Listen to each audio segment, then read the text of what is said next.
జరుపుకోవడము వినాయక వినాయకుడు చవితి జరుపుకుంటారు, కర్తవ్యం దీపారాధన జరుపుకోవడం వల్ల ఎంతో మంది చనిపోతున్నారు, వినాయక చవితి జరుపుకోవడం చాలా మంది చనిపోతున్నారు కదా అంటున్నారు. 99 గ్రంథాలు రాసింది. 100 గ్రంథాలు ప్రింట్ అయినాయి అవి.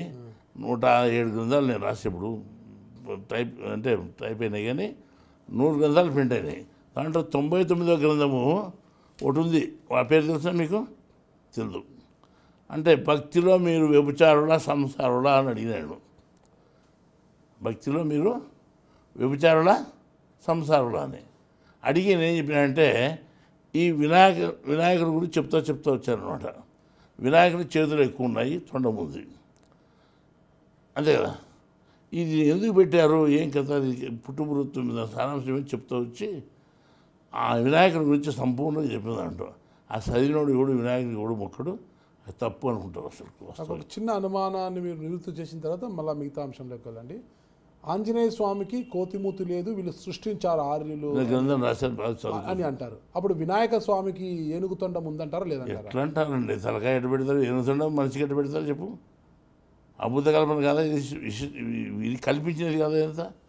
దాని మీనింగ్ ఉంది దానికి, అంతేగాని వాస్తవంగా ఏనుగు తలకాయ మనిషి లేడు, 4 చేతులు ఉండే మనిషి లేడు. ఇదంతా కూడా ఒక మనం రాముడు అంటే ఇలా ఉంటాడు, కృష్ణుడు అంటే ఉంటాడు. కృష్ణుడు మామూలు మనిషి అయినా రాముడు మామూలు మనిషి, వాళ్ళకేం చేతులు గీతులు ఎక్కువ పెట్టేది.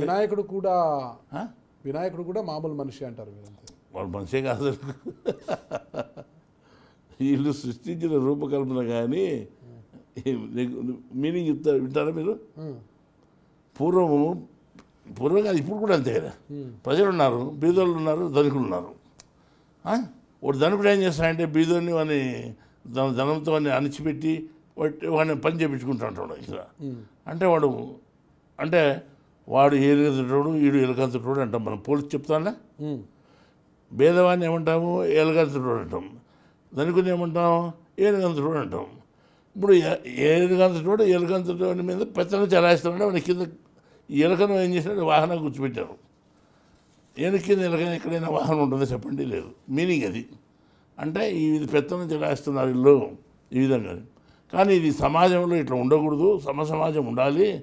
వాడు పెత్తనం చేయాలి, వాడు ధనికుడు పేదవాడిని, వాడు ధనికుడు పేదవాళ్ళని హింసించకూడదు, ఇది మంచి పద్ధతి కాదు అని ఏం చేసినాడంటే ఈ అధికారం బలాన్ని తొండగా పెట్టి, ధనబలాన్ని చేతులుగా పెట్టి ఒక ఆకారం సృష్టించి ఈ అధికార బలం కానీ ధనబలం కానీ ప్రజల మీద ఉండకూడదు మనిషికి అని చెప్పి దాన్ని ఊరేగించి చూపించారనమాట.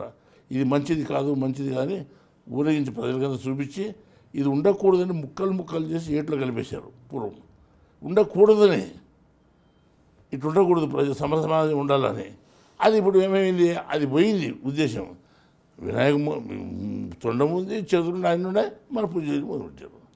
అది ఉండకూడదు ఇది అని చెప్పారు. పూజలు చేయమని మీరు చెప్తున్నారా, చేయకూడదని చెప్తున్నారా?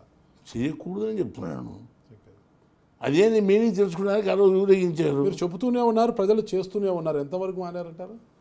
తెలుసుకునే వాళ్ళు ఎవరు చేయలేము, మా భక్తులు ఎవరు చేయరు. మరి మీ త్రైత సిద్ధాంతం అనేది సమాజంలో ఎలాంటి మార్పు తీసుకొస్తుందంటారు? మేము ఉత్తమమైనటువంటి మానవ సమాజాన్ని సృష్టిస్తాం మేము.